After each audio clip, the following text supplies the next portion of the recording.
here we are. Carlo, it's Monday again. We are back. How you doing, mate? Very good, yeah. Yeah. Back in full action, back in the full swing of things. All getting good. Cool. This week we are joined by a special guest. Not so special anymore, really. He's just kind of average nowadays around here. It's George from obviously 3 Sales at TSL. How you doing, George? I'm very good, guys. Thank you very much for having me back. It's always good to be coming on a Song of Ice and Fire Stats. Looking forward to chatting TSL stuff. Yeah. And we will get to TSL in short time. Now, for those viewers who are watching us live, thank you very much for tuning in and watching us live. Massive appreciation there. But we also know that this gets quite a lot of views on the recorded sessions. A lot of people watch us back. Afternoon Bloodraven. So if you are watching us back, thanks a lot for tuning in and watching on the record. Hopefully we'll recover from last week's technical problems, which were entirely not my fault. So we'll see how that goes. Probably YouTube itself. Yeah, it's definitely YouTube. No, definitely YouTube, not mine. Also Afternoon Groose as well. All right, so we'll start with some news. Obviously, the news, which is what we kind of like. The new format for this kind of thing is going to be. First news is I got my foil cards. That's quite cool. So there you go. Look at that shiny. Anyway, people have been getting them, so that's good. I know there were some weird problems with some of them, and there's some production issues, and they kind of maybe mixed some cards together. But I know that they're sending out replacements. Yeah, it just is what it is, isn't it, really, guys? Any thoughts on? Was it just the Baratheon Targaryen ones that they messed up, or was it any others? There was. Have you managed to see the really impressive cards, which are Baratheon on one side and Lannister on the opposite side of the same card? No, I hadn't. I hadn't You know seen what? those ones. No. If that guy, when he gets replacements, I'll buy his one-off unique special cards because I want those cards. Yeah. They're once in a lifetime. Twilight Zone, A Song of Ice and Fire. That's Yeah. That's some pretty savage, unfortunate luck for that guy. But no, I mean, generally speaking, the quality's all right. I can sit here attest. One's on the top, mine delivered in a little plastic bag, so it wasn't a box or anything. So there's a little bit of damage to the top one, which is a bit of a shame. But the rest are all fine. There's no scratches or marks on anything the cards. So it is just it's a weird thing. The bizarre thing is mine was sent to me by Lucy. That's who the sender was, Lucy, from China. That's all I can read on there. The rest is in Chinese. Hi, Lucy from China. Yeah. Anyway, we'll move on. Lucy's working around the import taxes there. Yep. Right. So obviously that's been happening. Last week, George, I know you were riddled with abuse and criticism for the next piece of news last week with the leak spoils accidentally dropped some toys on the floor, and there was a video posted of these toys on the floor, and we got shown a lot of cards. We won't make a conversation out of it, but how did that go down for you, George?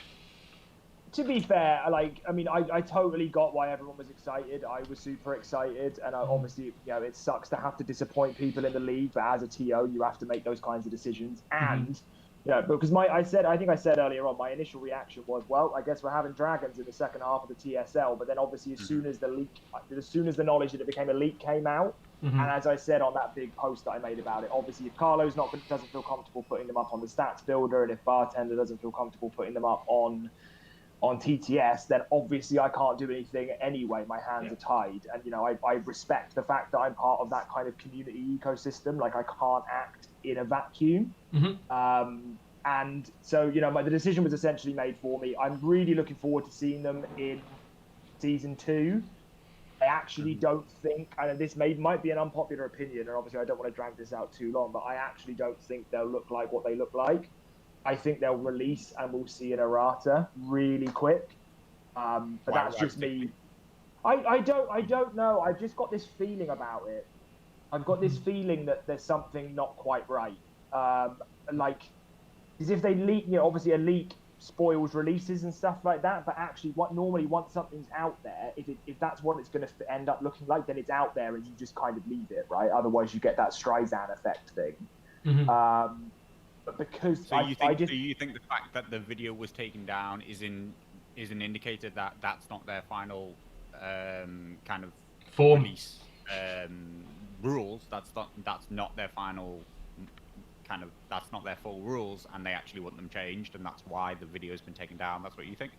I think it's a possibility, put it that way. I just have some weird gut feeling about it, and I think that could be a possibility. But, I think we'll see. I mean, I've got no insider knowledge of this whatsoever. As far as I'm aware, Simon don't even know I exist.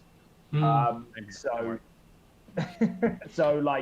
But I have this feeling that something's not quite right there with the speed at which they climbed on top of that. Yeah. Very interesting. I hadn't thought about that at all. I mean, I'm sure us and our 6 watchers right now all fly way under the C1 radar, so I'm sure we're fine. No, mate. Gruce is a big dog at C1, don't you know? Right. His name is actually Simon. Yeah, Simon. All right, so yeah, Dragons and Mounts last week. If you want to go check out Carlo's views and somewhat my views, go and check out the video on the Song of Ice and Fire Stats website, and also the YouTube channel, which we're on right now anyway, so you've probably seen it. So anyway, yeah, Bloodraven with some real conspiracy. 5G killed all dragons. It's probably true. We should blame Huawei. Is that right? Yeah, that must be it, because everyone knows 5G is brand new and everything. Yeah, definitely. Alrighty then. Other news. The big one, really, actually, the biggest one, believe it or not, for us competitive players and TOs and organisers in what we are here today. Masters of Westeros 2 has been cancelled. The biggest French tournament, the biggest tournament in the world, which was Masters of Westeros 1, they were looking to expand Masters of Westeros 2, and it's got cancelled. They state COVID. COVID named another victim. Yeah. Real conspiracy hats on now, guys. The guy who was running Masters of Westeros 2 was also the guy who got the dragon boxes. So, ooh. But we think that was just because they were sent to him maybe potentially as a prize for the tournament, we did think. But yeah, so getting those as a prize, that would have been so good. I mean, amazing, right? Like without the leaks, without the spoilers, you turn up, you win the biggest tournament, and here's a mammoth and some dragons. That'd be honestly amazing. So good. So good. So yeah, Master of Westeros 2, unfortunately, it wouldn't be completely unheard of. They had Rose Knights at I forget what it was, not Gen Con. They had Rose Knights at not Gen Con, which was before. Not long before, but before Rose Knights were actually released. Officially released, yeah.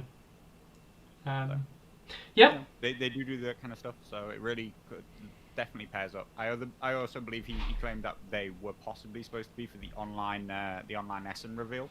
So that in about a month's time. Essen is online this year, of course, as all big conventions are. Reveal and/or giveaway was supposed to be in about a month. Take your bets on when they're actually going to come out, but hopefully not too long after that. Yeah, I mean the good news is, of course, we know they're out there, they're produced. Yep.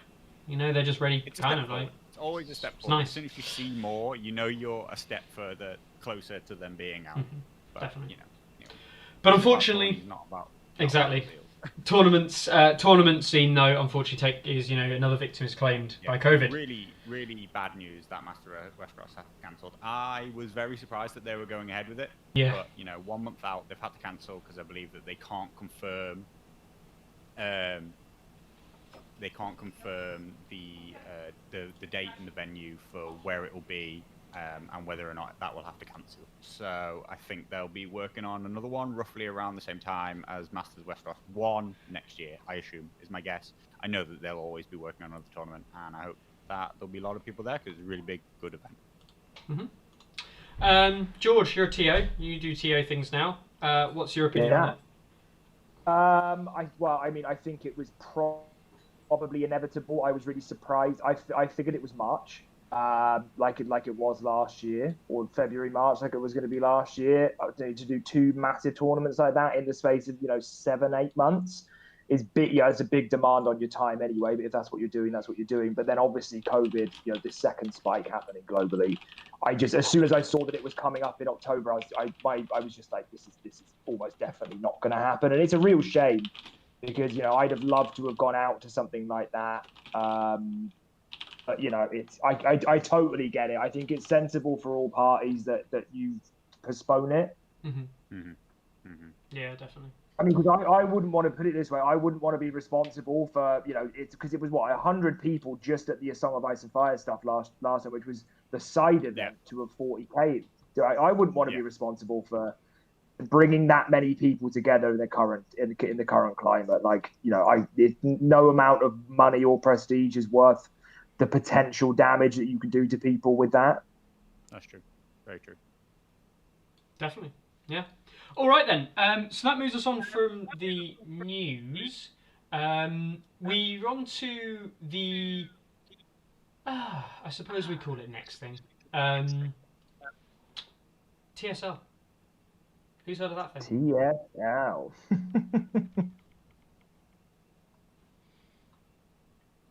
Carly? Who's going? You. Where are we at? You're the TSL. Me? You. I sent you a message earlier today, and I said, Carly, can you make sure you produce some stuff on the TSL that would be interesting? Because I'm at work all day. That's a lie. He's thrown me in it. Well, all right. I did send you that message. We only have 17. You only have 17 more minutes of my quite valuable time. So that's true. So Carlo, ask questions, do things. No, George. TSL. All right. TSL. Yeah. Let's have a quick rundown of the factions. Why not? Because it's all there on the stat site. Lannisters, number 1, 62% win rate. Starks have recovered from a really bad first week. They're now at 60% win rate. Free Folk, 59% win rate. Those three absolutely clustered together, looking pretty strong across all of them. They are the three most commonly picked factions. We then see Night's Watch at 44, Baratheon at 40, Neutral at 33, and poor old Targaryens with a 26% win ratio. It's not been good for them. How is that aligning with what you've seen, what you think, and generally what's going on in the tournament in general, George? So, I mean, the Targaryen one doesn't surprise me, mainly because I've been speaking to Groose a lot the last couple of weeks. And Groose, I understand as far as I said, Groose is currently watching, and Groose has had I would actually say of every player in the league, and this is purely anecdotal, like I've not looked into this, but from talking to Groose, and a stat that Groose ran up earlier on, like he put it on the Lightning Lords team chat, like I reckon he has legitimately had the hardest individual run of any player in the tournament so far, which is not helped by the fact he's also playing Targaryen. Like, it's not even because he's playing Targaryens that's the problem. It would have been difficult if he was playing even the highest rated faction. Like, he's had a ridiculously difficult time. I think he said to me earlier on that 4 of the 5 people he's played, or 3 of the 4, are currently undefeated. Yeah, so he's had a really rough time of it. Yeah, and it's what happens. But, Groose is a big boy as far as I'm concerned. You heard it here first. George thinks Groose is a big boy. All right. Like,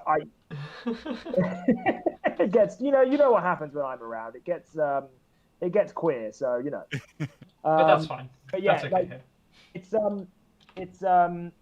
I'm not really surprised to hear that. I'm a little bit surprised, if I'm honest, that Baratheons have got as low a win rate as they have. But I know there have been some players who have been struggling with them.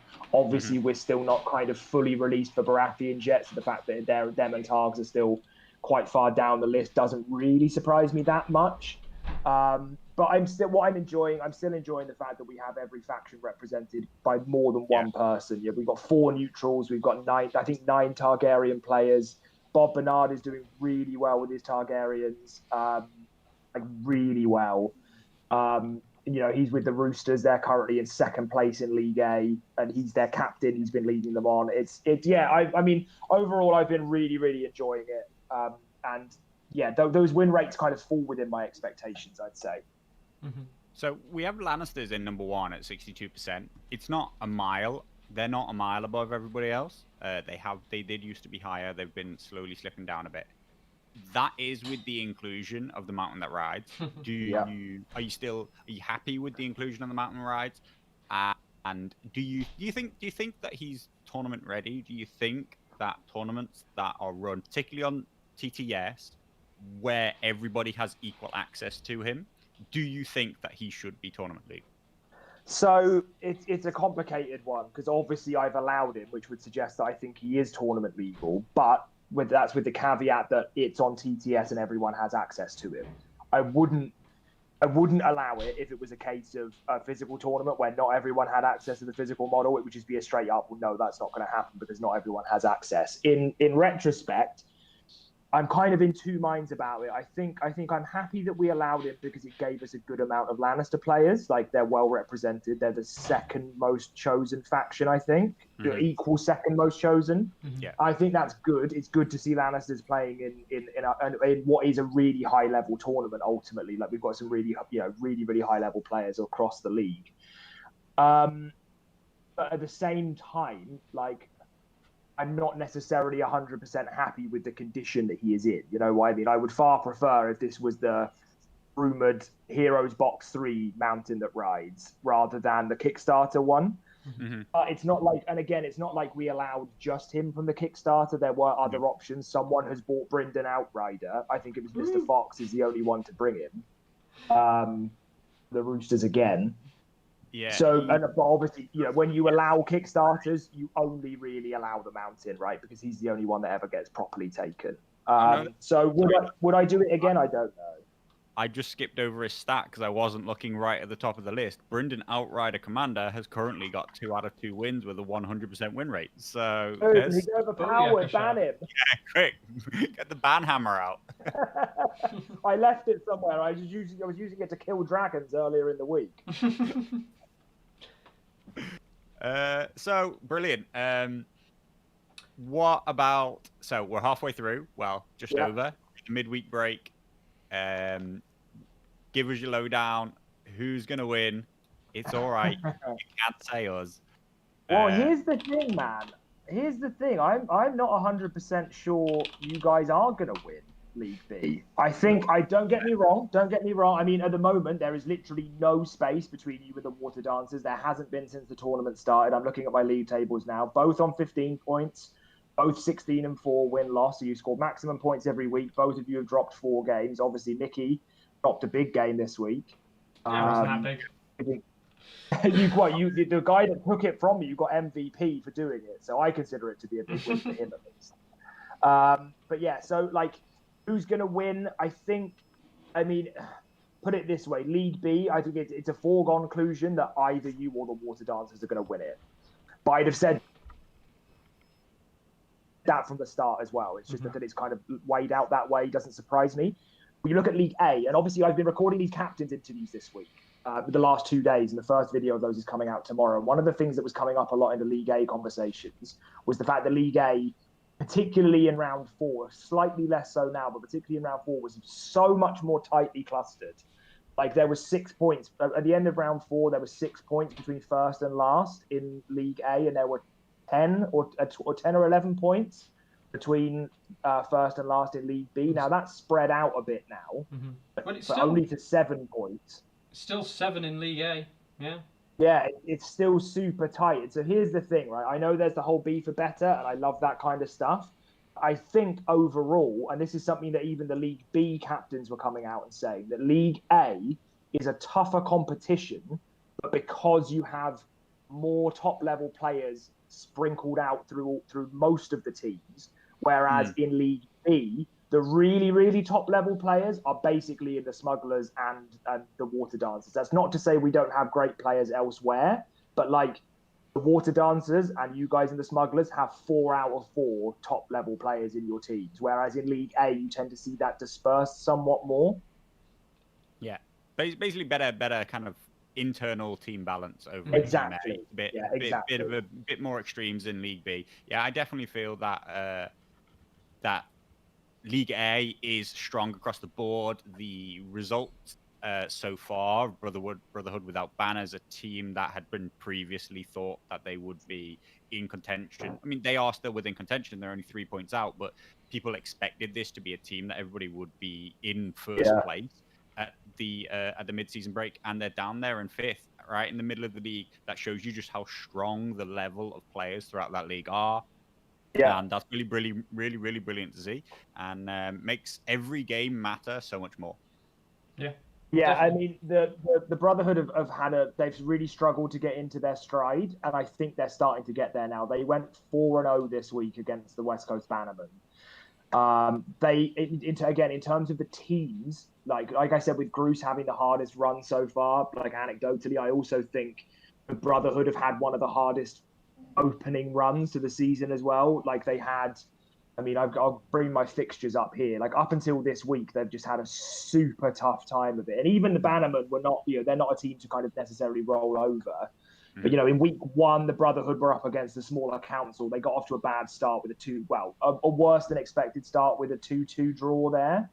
But then as we go on, they then went up against the Rightful Heirs, who are above them at the moment. The Rightful Heirs have been doing really well, and have been kind of defying my expectations. They then went up against Team Poof, and they took the first points off Team Poof because they were on a 10-0 unbeaten run until the Brotherhood scored 2 points against them. And then we went into week. So it shows that 4. they can play with the best of them. Like Yeah, exactly. they can win games against anybody out there. And I mean, Yeah. and the real. And then they played last week. They match played the as well. cross league. Well, yeah, last week they played the cross league match against the Water Dancers and went 1-3. But even then, they managed to take points off of the joint top rated team in League B. So that's that was a huge. They needed to get some points there, and they managed to get the one. So that was a good turnout for them. Yeah. No, it's But to return to the original question, who's going to win? I think like I said, I think it's between you and the Water Dancers, the Smugglers and the Water Dancers in League B. I think we're pretty, unless something goes wrong for either or both of you. I think we're going to see that you two up in the top two, hopefully separated by something. Otherwise, we're going to have a playoff.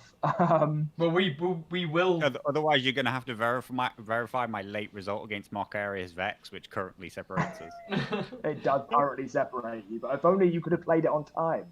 I know. I know. We will accept that loss. But yeah, in League A, I think there's still 5 teams like with a good shot, maybe even 6 if something goes really wrong for one of the teams in the top 5. Like at the moment, it's obviously you've got Team Poof, Three Eyed Roosters, and Westerosi Warriors all on joint points, separated only by the number of wins they've gotten. And that like one of the things that I pointed out in my post on the Discord yesterday is League B is very static. It almost never moves. We only had one team change position last time, whereas League A was up and down all over the place. Like I think every team, barring the smaller council, moved places. Oh, the smaller council and the Rightful Heirs stayed where they were. Everyone else moved. I will say, I mean, there's 12 points left in the season, right? And we see a 7 difference in League A and a 12 difference in League B. So I mean, assuming that you flip the tables on its head, the bottom team in League B could only just compete with the top in B. So you are right. The distance between the teams and the kind of like comparative differences is interesting. What's more interesting for me is looking when you look at Team A, but looking typically at less team results and more individual results. You tend to get, and this is the weird thing, you don't get the same players winning every week, right? You will see throughout like the likes of Deoxys is a really good example, and I know we talk about him a lot, but he will play up against some players and he'll beat them who are up there, and then he'll lose to other players who are in the league as well, and it should in theory be easier matchups or better because his team is rated higher. Deoxys is the continuous wild card at the moment. I know.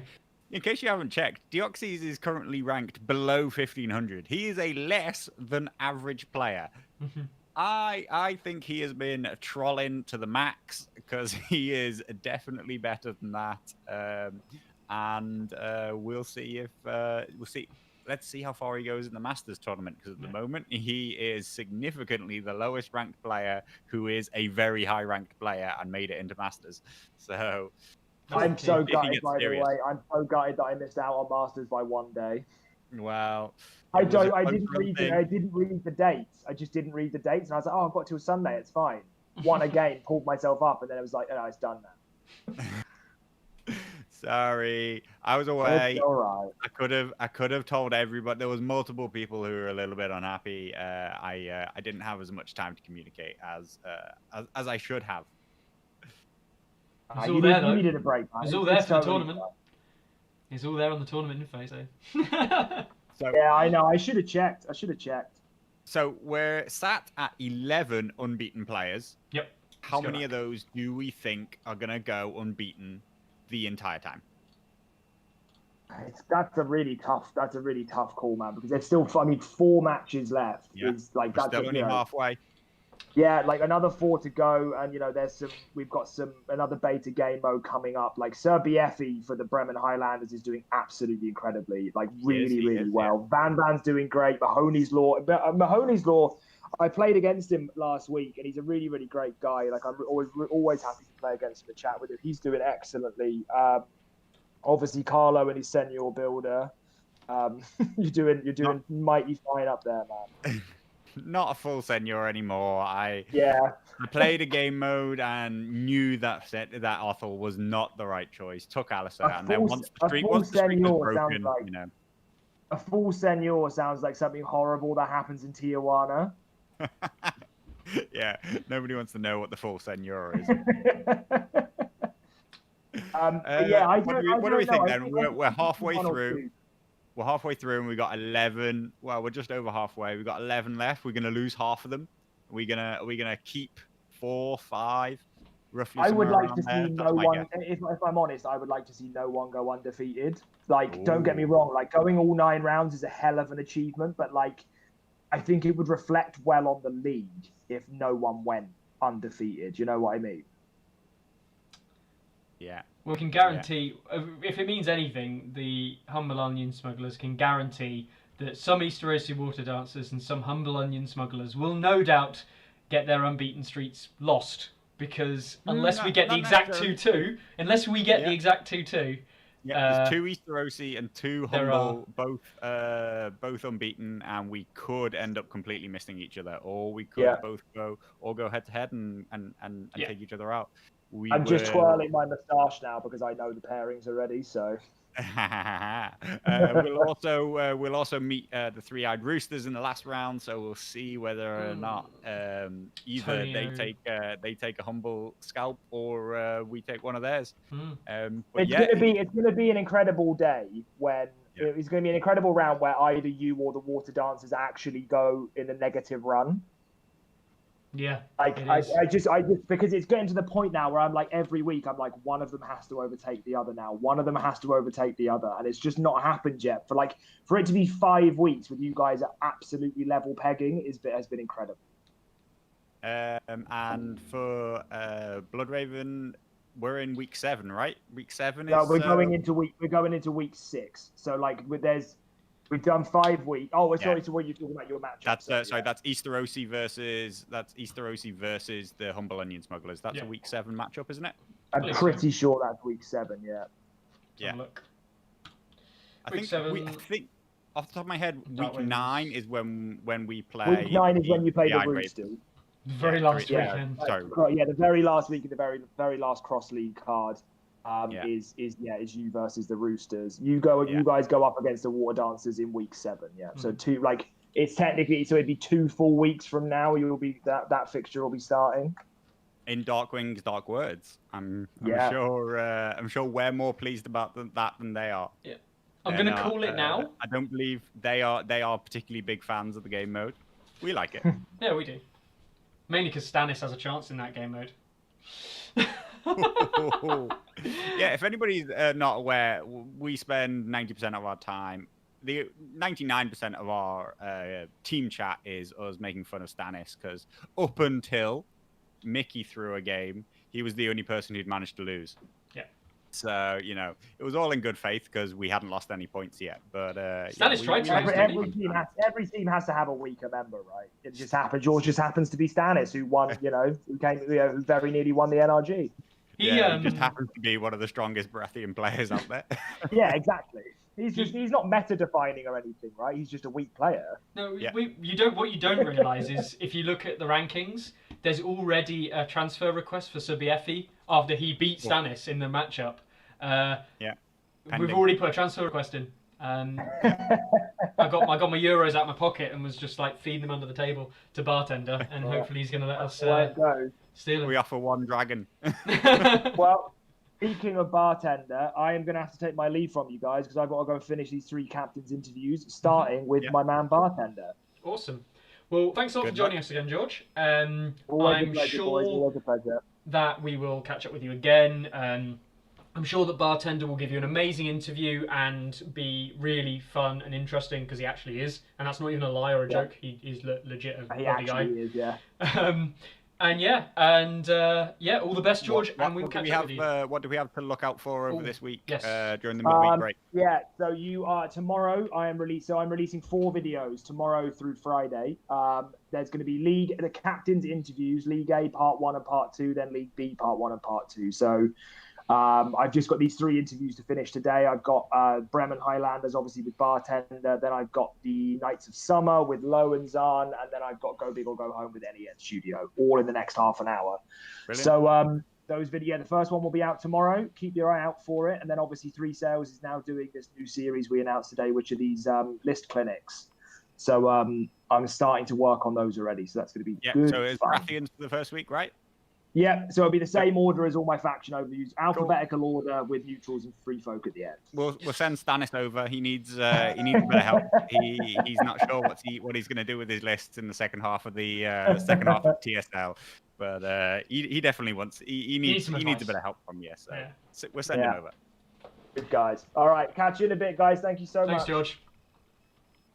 Right then, guys, George has left us, which leaves clearly the worst part of the episode still to come, which is me and Carlo going on rants, because that's what me and Carlo do, isn't it? Always. Right. Obviously, massive thanks to George for stepping in there, and we'll obviously be keeping you up to date with the TSL. It's an ongoing tournament. We'll always keep you kind of like in with the stats. Just to round that section off, Carlo, what are your thoughts on the TSL?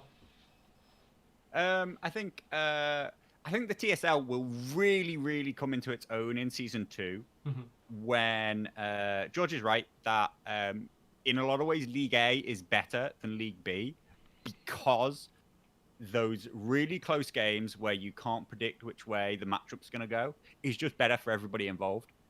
So I think that when we separate teams out more by player skill, assuming that there is some consistency in the players that are in the teams over the 2 seasons, assuming that the players play to the same-ish kind of level, then we are just going to see so many more close games. Every week will be exciting instead of like us looking forward to like week 7 and week 9 for us being really, really big matchups. That doesn't mean that every other week isn't a good game, but it just means that like all 4 matchups will be close and really, really good. And that's all of what the site is trying to achieve. The site's trying to help good players find each other and players that want to learn or improve to also find each other. So hopefully come season 2, I think that it will be the premier tournament going on. And League A is showing that more than League B right now. Yeah, definitely. I noticed a couple of questions in chat throughout our last segment, and most of them from Groose, because Groose is a curious guy. He asked a question about future tournament, which we will come back to. We'll come back to that one. But just asking there if players drop and how players will get re-added. Now this is something that me and you have talked about, isn't it, Carlo, with regards to our own team. Just because we understand the time commitment as players. We also understand the time commitment as creators and website builders. We also understand the commitment from other players. I think there's got to be a system. A lot of people, or a vocal enough amount of people have wanted there to be a 5th player who can be subbed in. It's a very complicated process.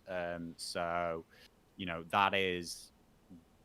that is something which may or may not happen. I don't think that I don't think that it can. Like, I don't realistically think that it can.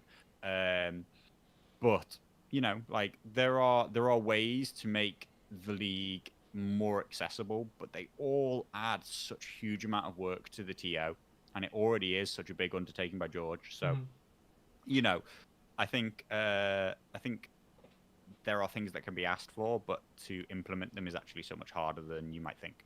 Definitely. Just on that note, as a little insight, was team tournaments and kind of like setting up a team system on the site something you've thought about, or is something that you've got planned, or is it just going to be one of those things that unfortunately has been moved to the back of the line? No, it's getting close to the front of the line.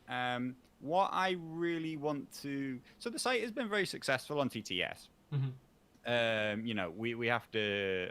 I have to be very thankful of that. Most of the tournaments that run, most of the big events at least, because of COVID, are on TTS, and they're a really big part of what we do. The TTS export, with the help of Bartender, has become a really big thing, and that helps the builder be useful and all these kind of things. So TTS has huge value, but when we're talking about teams, I very much want it to be rolled into something that has real value to physical stores, physical gaming clubs. So that is something that I'm working on, but it needs to be so much more than like an esports team. It very much wants to be something that helps you build your community. So I am working on it, but I don't just want to throw together a thing that just like you click and say, I'm part of Humble Onion Smugglers, because Humble Onion Smugglers, let's be absolutely fair, is for pretty much random people who know each other through Discord and will play anyway. Whereas it could be so much more that helps to get people into the game, and that's what that's what its intention is. But that's complicated and many faceted, and I have to try and work out how that can be. And it's mostly around physical stores and what they can be to be teams and places that sign up and kind of get their players involved in the site. Yeah. All right, cool. So there's a little bit of a glimpse into the future of something that Carlo's obviously working on, which is what we like to see, and his relation to tournaments, of course, which is all what this series is all about. On that note, just a little quick update about the tournaments. We obviously posted about this. You can see the nice tournament filtering here, TTS, region filters, country filters, and you can see the tournaments you're in versus the tournaments you're not in. We noticed you've got future tournaments as well. It doesn't show past ones because, well, that's just not very useful. So yeah, that's going to be a pretty useful tool, isn't it? It does, doesn't it? It does show previous all the way down here. Yeah. Yeah, you gotta go right down. Yeah, I mean, I'm always worried when you say something like that, because I actually see something different to what you all see. I see like I see like an admin version of everything. So sometimes I don't realize that other people can't see something that I can see, and I'm like, oh no, I thought everybody saw that, and somebody's like, oh, why can't I do this? And I'm like, you can. And then they're like, I can't. And I'm like, uh-oh, I didn't give it the button to everybody. So, yeah, good. Previous tournaments are up there. If you want to go see old results, see tournaments that just happened, then, yeah, they're all up there. So a tournament becomes previous once the tournament owner clicks complete tournament, and that's when that winner gets sent over to the Hall of Champions, when we record their lists and what the event and all that kind of details. So, yeah. So yeah, on that note, we will be talking about past tournaments, but a new thing that me and Carlo decided is that we don't want to spend a lot of time looking at past tournament statistics, mainly because you talk about them once and you kind of go, oh, that was it. Yeah, there's not a huge amount we can say given one tournament standing.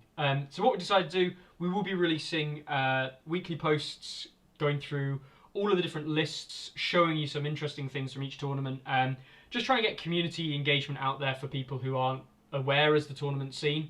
And this comes from the backing of essentially players asking, where do I go to find lists that were used in tournaments? And, you know, I'm kind of like seeing this, I'm like, well, here, this tool, and they go, oh, I didn't know this existed. And I was like, what? We post about it all the time. So we're just going to be doing that a lot more. We'll be highlighting the winners. So if you are on the Hall of Champions, and you make yourself into the Hall of Champions, for anyone out there, so people like Makista with his Northern Front, from Northern Front, with his Battle of the King's Road success with Baratheons, and Crag, can't even read, the King, who won a Spanish event, which was tabletop, with physical. We're definitely going to be supporting that. We'll be putting those lists out there, sharing them, getting them, see what people think. Because that's what it's about. It's not just about one guy who won one big tournament in America once, or one guy who won this big French tournament once, or this guy who won this tournament. It's about every tournament winner and every person representing and getting those together and going, look, this is what's winning in different areas. Might be what works for you. And I mean, look at that faction variety right now. Right now, there seems to have been a shift.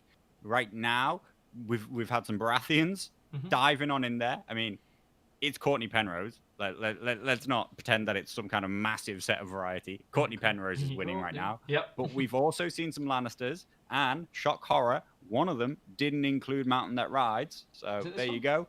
Yeah. And then we see ourselves with our second ever entry. The very first entry into the Hall of Heroes was a Night's Watch player. We've got our second entry with a Night's Watch player. So we're not seeing Starks and Free Folk dominate these recent smaller local tournaments. And it's really interesting because you can see how some people believe that a particular faction might be overpowered or whatever, because in their local area, when you're talking about a smaller subset, you're talking about 12, 16 players, you can see that other factions can win. The game is definitely balanced enough that such that other factions can win. What we're looking at is the large-scale trends, and it's super interesting to look at the lists that they ran when they did win, when it goes against the norm. So. Yes, definitely. Okay then, awesome. So that's kind of like a little overview of what we'll be doing there, and kind of releases all around tournaments, of course, to kind of summarise it, a little bit of a better format for players and for the community out there. We're looking forward now, though, looking forward at future events, and kind of like just a quick mention to a couple of the things that are going on in the next kind of week or so. Humble Onion Smuggler, Legend Van is up in, where are we? I can't find it. It's somewhere here, isn't it? Or has it been moved to a past tournament now? Can't be moved to a past tournament. It's not a past tournament. Or current tournaments, that's be why. I can't bloody read. We're looking for, where are we? First on his name, Gold on Dice. Gold on Dice. I was completely lost. But yes, Gold on Dice comes to its final game at last. Very, very long tournament. Yep. But we have ourselves 2 unbeaten players going into round 5, and we see Van going up against Masara, otherwise known as Furioku, in round 5 in A Dance with Dragons. Lannisters take on the Starks in the age-old matchup. Yep. We will see what happens there. We can't really say much about it, but I believe they're playing this weekend. So that may or may not be streamed if we can. It may at least be captured so we can give some feedback on it, whatever, later on. But no doubt we'll be stopping by at this tournament in one of our first posts, and you'll obviously get to see the lists and we'll give you the lowdown. Okay then, so back to other tournaments. We've got, which one was it? I forgot what it was. Wolves Howling event, which has still got a long way to go, which is the community event run by Furioku. It's starting to get there. They've been getting through some more rounds, which is good. They're down to 10 players, I believe, now.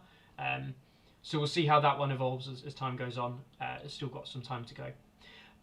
Future events, though, ones that you can sign up to right now.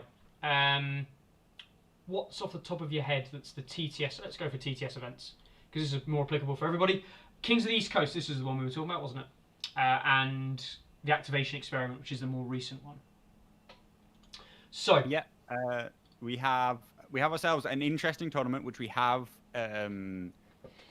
slightly touched upon. It's similar in a lot of ways to the past tournament, which is currently underway, but looks at it in a slightly different kind of methodology. It's a 40-point tournament. Everything currently on the builder is allowed, but it says that you must limit your faction to have either 6 or 7 activations, unless you're Free Folk, when you can have 6, 7, or 8 activations. This is basically trying to increase the variety of lists that we see and seeing what it does to the meta.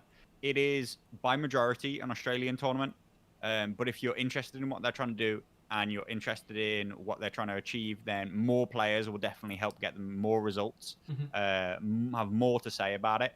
And as long as you're willing to probably play towards more like an Australian time zone, then definitely go ahead, get involved, because that will kick off next Monday. So if you're got time to play TTS, then here's where you're signing up for. Yeah. No, I think this is going to be good. Dark Angel 88, I've played against him before. He's a lovely guy. Scott is got some really good ideas, and he works a lot with KP, who ran the Pass tournament, which we will be bringing you some stats for. It's just rounded up at the end of this weekend. I need to get some information from him. He's been giving me some stuff. We will be coming back with you with some more information on it next week. Just so we can kind of like get together what the whole thoughts were, the whole process and things like that. I have access to what's been entered, and there is, well, I'll tell you this for a start, there is a very, very high average player ranking. So there are a lot of good players in this tournament. So if you're looking for good high skilled matchups, then definitely get yourself over there. There is an interesting factional percentage, interesting factional entry at the moment from the currently entered 9 players. And it will definitely throw up some new results. So really interested to see where that one goes. Awesome. All right, moving on to other tournaments. The other future tournament we've got is the King of the East Coast, which is not until November. So you've got a while between now. It's another Maritimes event, but it's on TTS. As far as I am aware, it's obviously run by Gamma of TSL. I believe it's open to everybody. So, get involved. Yeah. So that's something else you can sign up if you want to as well. Talk to Gamma if you want to know more about that, of course. All right. That takes us back to the last upcoming tournament, Carlo. The Masters Championship. The 16 have been decided. Yep. They have, yeah. We will be talking about this next week. In. We talk about this next week because the lists go locked Saturday, Sunday? Lists are locked on Friday. Matchups are revealed on Saturday. Right. It is 16-player knockout format. Lot of top-ranked players. 8 of which are going to get knocked out in the very first round. So, there's going to be a lot of egos on the line right there. Definitely. And, it's going to be pretty interesting to see how that one goes. I think it's going to be pretty hard to call most of the matchups in there, never mind who's going to win. Which is what you want. That's what you want from a tournament, isn't it? So on that note, I'll read through the players. Obviously it's available on the website for everybody to see. But just read through the players. Bazu from Malta. We've got Khan Artist, who I believe is from... He's Canadian. Canadian, that's it. Tobo Mott, who is... he's Indonesian? Singapore, that's it. Spleen, Australia. Deoxys, Australia. Masara, Firioku, Poland. Viper or Gushushu from Israel. Ariakas, Canada. Mahoney's Law from Steadfast Gaming in the UK. Larks, Germany. Brett, US. Stanis, down in Spain. Crag, who's from Panama. How cool is that? Rossi, who's another German. De Border, another Australian. And Van Van from Indonesia. So it is really global. Yeah, absolute heavyweights, all of them. Let's see them clash. About the average player ranking in this tournament is 1663, and that's basically about 150 higher than almost any tournament that's ever run on the site.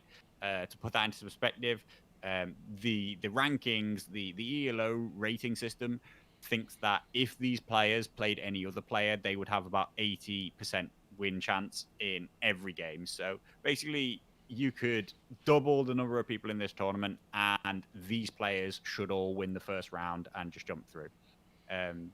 Bruce asks if there's any Yanks. Just Brett Brett. Lampfer is the only US player who managed to get in.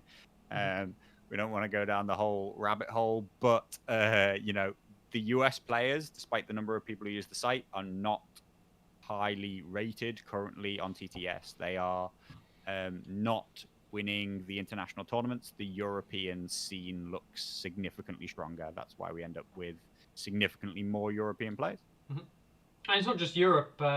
You know, we go. I think Australia too. Brett is rated 7th. And Asia. Asia is very, very strong for the number of Asian users that the site currently has. Yes. Very few Asian users. So players don't qualify based on being the strongest in their region. They're based on being the strongest in the world, because in TTS, anybody can play anybody anytime. So it's interesting. Canadians still doing a good job. Ranking's relatively true. Yeah, Canada shows that North America still has a pretty strong scene in general. Yeah. And interestingly, I think, and this is something that is worth noting, the second, and just because he's here, and I know he watches, the second rated US player is currently Bolton Skincare Inc., our friend over at Sunday Slaughter. What a legend. What a legend. Big guy. Chris Tran, give yourself a pat on the back. Second best player in the US, as far as we can know. I think it's going to be a good tournament, and we will, of course, be bringing you everything. And on that note, we are going to talk streaming, right? We're going to talk very briefly about streaming. We are looking to catch as many of the Masters games as possible. As a result, I'm going to be putting some things in place where I can capture as many games, and if that means games that happen at like 3 o'clock in the morning for me, then so be it. Not every game will be commentated on for obvious reasons, but the plan currently is that if anybody is interested in streaming games or commentating on games, please get in contact with me. It would be really nice if we could have a group of people from across the globe. I also plan to be setting up my rig here in the UK, so any players can just jump into a game and I'll just be sat there as a spectator watching, and we can even have guest. I don't even have to be here at my computer. We'd have guest commentators on from all around the world, catching up on the game and seeing what's going on. So it's going to be a little bit like a drop-in. I'm going to see how I can get it set up, make it work properly, and obviously we'll have set people for different regions who can drop in and do different things, and we'll be keeping you up to date with literally every game if we can. It's going to be news fun. To me. Yeah. Sounds good. Yeah. Yeah, it is. News to Carlo. Mickey dropping the big reveals on me today. I know, right? Beats with Soul has just asked, how many of the Masters players are playing Targs? Well, the factions have not yet been revealed, but 0. As it stands, 0. Yeah. So, you know, players could still change, but we don't see them, and I don't expect to see one. Not with the unfortunate... let's just have a quick look at the faction rankings. We haven't stopped by in a while. Stark are now in the lead, but Targaryens are... Jesus Christ. Minus 114. Now, admittedly... Minus 114. We'll take that with a pinch of salt, because Stark and Free Folk are no longer hitting like the 90s, 100s that they nearly were at points. So it's not like a 200-point gap. But it's... yeah, exactly. But that's because Baratheons are looking more competitive than they used to. Don't forget, when you sum up all those factions, it has to add up to 0. So, like, when there are 5 good factions, Starks, Free Folk, they can't be that much higher than the other good factions. But Targaryens are just showing that they are so significantly worse than all of those other 5, and significantly worse than neutrals. Yeah, and neutrals struggle to keep pace. That doesn't mean you can't win, of course, like we always say, but they struggle to keep pace with the other factions, and Targaryens just haven't got a hope. That 26% win rate from the TSL shows you that you are fighting an uphill battle every single time you play a game. Not just to win a tournament, but just to win a game is an uphill battle with them. And hopefully, but point is that hopefully people enjoy that challenge, enjoy knowing that when they've won, it's been a very skillful game that they've played, and that still, even at the highest level, you can win a game. It's still a game of dice, still decided on the table. But right now, you're putting yourself through a real set of challenges by playing Targaryens. And the Masters tournament is a load of players who are already really, really challenging themselves by having a really hard opponent. Yeah. So they don't need to add this real additional difficulty of also piloting Targaryens at the same time. Do you, just a quick reminder, do you allow Kickstarters? There's no Kickstarter used in this because I believe that it would lead to a Lannister winner. I believe that if we included the Mountain That Rides, we would have 50% Lannister entries, and that they would win the tournament. You could argue that without it, we'll probably have 50% Stark entries, and that Stark will win the tournament. But there are some newer game modes which don't necessarily favor the Starks and their direwolf spam, and they are included.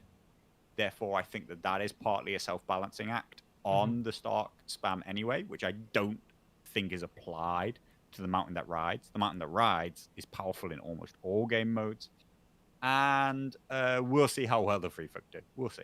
I think they'll be medium popular, and they will do well. Okay then. So that's future tournaments. We'll come back to the Masters and talk properly about all the factions and all the splits and give you some really in-depth information next week. It's going to be our main focus, along with some other little tournaments and some feedback and things that we see. But for now, is there anything else we need to look forward to? Or there's some small physical tournaments going on in the next weekend, so we'll see how they go. We've got an event in Scotland, which is great. Maybe, still literally a maybe, like 5 days out, I believe that me and Mickey will be at it. But that's all up in the air as of announcements just today. There's one down in Australia, in Adelaide, and one from Gamers Haven, which is where Bolton Skincare's at. Oh, sorry, no, that might be a different tournament. This one's at Gatekeeper Games. So I believe there is a tournament being organised. There is the tournament, of course, on the front page called Winter is Coming. Yeah. But before that, this weekend, there is a tournament Has No Name, which is taking place in Berkeley at Gatekeeper Games. So there are 3 physical events going on this weekend. So we'll see what kind of results we get from them. Yeah, and I hope that we can attend our tournament in Scotland. And I hope that you don't make the final, because I don't want to have to play you in the final. That's assuming I because you'll definitely be there, right? Yeah. No, of course not. Right. Okay then. We'll leave it for there this week, guys. We've had a lot of changes to the site. We've had some nice, fancy new looks. Go check out the site videos. All the things we'll be posting. All the new videos will be posted on there. You can catch the Tourney Ground on there as well, of course. Keep using the site. Keep checking out the YouTube content. Keep checking out the Facebook. Do us a favour, share, like, subscribe, all of that. Tell your friends. Get your friends to like and subscribe, and tell people about it. Because when people know about this stuff and look at it and watch it, they typically seem to enjoy it from what we found. Except when Carlos slags people off, which is all the time. So, you know. And then more people watch it, but nobody enjoys it. Yeah. So keep telling about, share the news, because things are going to get bigger. There are things that me and Carlo have talked about on the horizon, which are being planned, that are long time advice. This is like, we're talking now post-COVID. 2021, the year when the world gets back to not being terrible, maybe. 2022, got it. Yeah, so we've got some big things planned coming to. We're doing some things in the UK, but also we're going to look to see if we can sort something out internationally as well. So keep in contact, guys. Keep coming. Keep watching the videos. Like, subscribe, drop Carlo a message if you want anything. Don't send me messages because I'm a bad person. And we will catch you in the next one. Have a good week, guys.